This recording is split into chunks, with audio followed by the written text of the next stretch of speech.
In the Romantic piano repertoire, one of the undisputed pinnacles is the Fantasie, Opus 17 by Robert Schumann. The piano was Schumann's own instrument, and accordingly he wrote a great deal for it. In fact, for the first 10 years of his compositional life, he published nothing but piano music. Most of these early piano works are short character pieces, or, in other words, expressions in miniature. However, this Fantasie is one of his compositions in a larger form. It has 3 movements, about 30 minutes in total.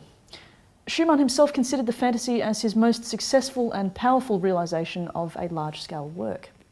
He also described the first movement as the most impassioned thing he'd ever composed. There are different types of passion, though. There's the explosive dramatic type, but there's also the reflective, thoughtful character. And both of these temperaments can be found in the opening pages.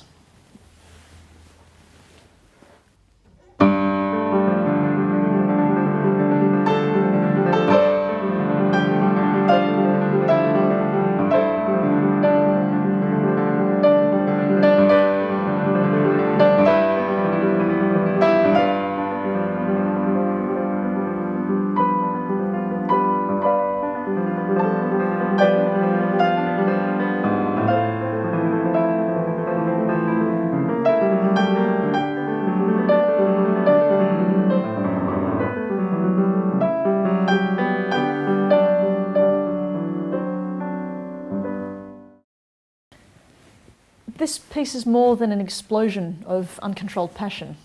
Beneath the grand gestures, there's a work that's particularly rich in illusion.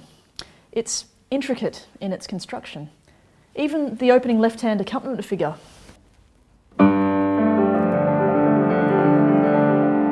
which almost comes across as a shimmer, is later revealed to have thematic significance. Like many of Schumann's other works, there are numerous layers. Schumann was very fond of hidden messages in music.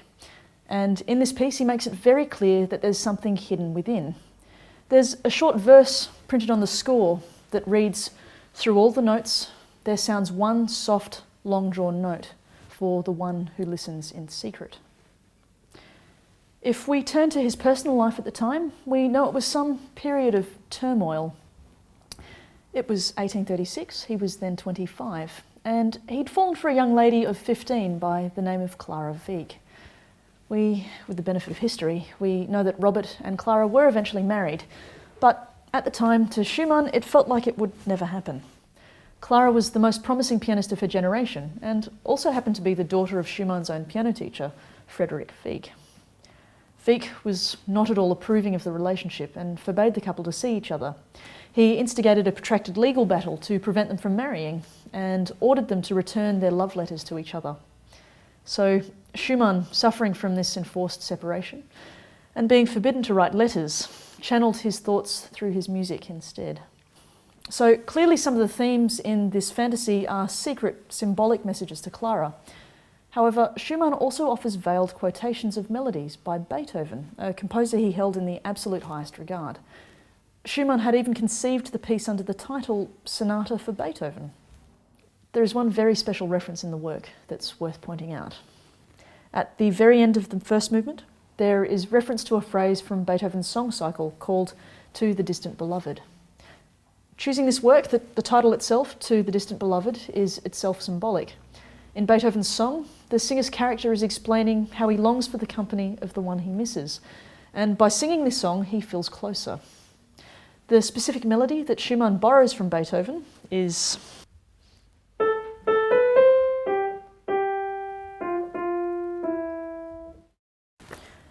and when we delve a little deeper, the words that go along with that phrase are, "Take them then, these songs." In effect, what Schumann's saying to Clara is, take these songs from me, feel my presence. So after all the busy drama of this first movement, at the very end, the music transforms quite magically into this.